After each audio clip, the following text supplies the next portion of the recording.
Sobat setia Go Warrior yang dikasihi Tuhan, Shalom. Hari ini adalah Selasa 6 Februari 2024. Kita hari ini memperingati peringatan wajib Santo Paulus Miki, juga rekan-rekannya, imam dan martir dari tanah Jepang. Paulus Miki lahir sekitar tahun 1565. Ia terlahir dari keluarga bangsawan militer Jepang yang sudah menjadi Kristen. Ia merasakan panggilan untuk hidup religius sejak dari masa mudanya. Maka Paulus Miki masuk Serikat Yesus pada tahun 1580. Ia menjadi penginjil dan pengkhotbah yang sangat luar biasa. Pada tahun 1597, Hideyoshi, seorang penguasa berpengaruh di Jepang, mendengar hasutan dari seorang pedagang Spanyol yang mengatakan bahwa para misionaris adalah pengkhianat bangsa Jepang. Maka Hideyoshi menangkap 26 orang misionaris yang dianggapnya sebagai para pengkhianat, termasuk Paulus Miki. 17 orang Katolik awam termasuk anak-anak ditangkap. Pada 5 Februari tahun 1597, ke-26 orang yang ditangkap itu dimasukkan ke tempat eksekusi di luar kota Nagasaki. Mereka diikat pada salib dan masing-masing dipasang belenggu di lehernya dari besi. Dari atas salib, Paulus Miki terus berkhotbah dengan gagah berani untuk memberi semangat bagi umat Kristiani agar tetap setia dengan iman mereka. Paulus Miki baru akhirnya diam setelah sebilah tombak menusuk dadanya. Ke-26 martir ini telah memberikan diri dan membasuh gereja di tanah Jepang dengan darahnya, hingga iman akan Kristus di tanah Jepang semakin mengakar, bertumbuh dan berkembang. Hari ini kita akan bersama-sama merenungkan firman Tuhan yang diambil dari Injil Markus 7 ayat 1 sampai dengan 13. Mari kita siapkan hati kita. Haleluya, haleluya, haleluya. Condongkanlah hatiku kepada perintah-Mu ya Tuhan, dan karuniakanlah hukum-Mu kepadaku. Haleluya, haleluya, haleluya. Tuhan bersamamu dan bersama rohmu. Inilah Injil suci menurut Markus, dimuliakanlah Tuhan.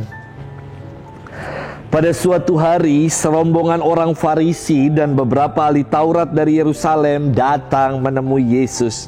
Mereka melihat beberapa murid Yesus makan dengan tangan najis, yaitu dengan tangan yang tidak dibasuh. Sebab orang-orang Farisi seperti orang-orang Yahudi lainnya tidak makan tanpa membasuh tangan lebih dahulu, karena mereka berpegang pada adat istiadat nenek moyang. Dan kalau pulang dari pasar, mereka juga tidak makan kalau tidak lebih dahulu membersihkan dirinya. Banyak warisan lain lagi yang mereka pegang, umpamanya hal mencuci cawan, kendi, dan perkakas-perkakas tembaga. Karena itu orang-orang Farisi dan ahli-ahli Taurat itu bertanya kepada Yesus, "Mengapa murid-murid-Mu tidak mematuhi adat istiadat nenek moyang kita? Mengapa mereka makan dengan tangan najis?" Jawab Yesus kepada mereka, "Benarlah nubuat Yesaya tentang kamu, hai orang-orang munafik. Sebab ada tertulis, bangsa ini memuliakan aku dengan bibirnya, padahal hatinya jauh daripadaku. Percuma mereka beribadat kepadaku, sebab ajaran yang mereka ajarkan ialah perintah manusia. Perintah Allah kamu abaikan untuk berpegang pada adat istiadat manusia." Yesus berkata kepada mereka, "Sungguh pandai kamu mengesampingkan perintah Allah supaya kamu dapat memelihara adat istiadatmu sendiri. Karena Musa telah berkata, hormatilah ayahmu dan ibumu, dan siapa yang mengutuki ayahnya atau ibunya harus mati. Tetapi kamu berkata, kalau seorang berkata kepada bapa atau ibunya, apa yang ada padaku yang dapat digunakan untuk pemeliharaanmu sudah digunakan untuk kurban, yaitu persembahan kepada Allah, maka kamu membiarkan dia untuk tidak lagi berbuat sesuatu pun bagi bapa atau ibunya. Dengan demikian, sabda Allah kamu nyatakan tidak berlaku demi adat istiadat yang kamu ikuti itu. Dan banyak hal lain lagi seperti itu yang kamu lakukan. Demikianlah sabda Tuhan. Terpujilah Kristus. Sahabat setia Gowor yang dikasihi Tuhan, Shalom. Sebuah nilai dalam ajaran etika keluarga Tionghoa adalah nilai berbakti. Bakti anak kepada orang tua ini amat sangat ditekankan.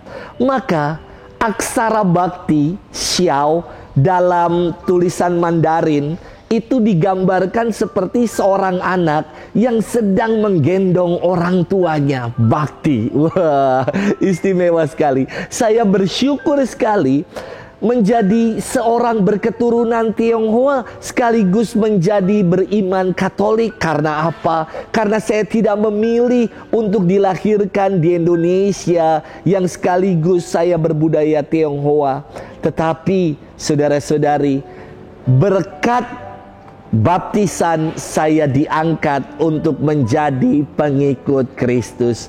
Maka saya selalu mengatakan, by race I am Chinese, but by grace I am Catholic. Wah, sahabat setia Gowor yang dikasihi Tuhan, firman Tuhan hari ini berkisah tentang tegangan antara budaya atau adat istiadat yang menjadi tradisi orang-orang Yahudi dengan ajaran Yesus.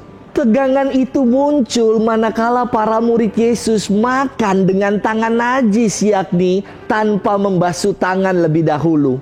Tentu tradisi ini baik dengan alasan higienis, yakni demi kesehatan, apalagi di zaman sekarang.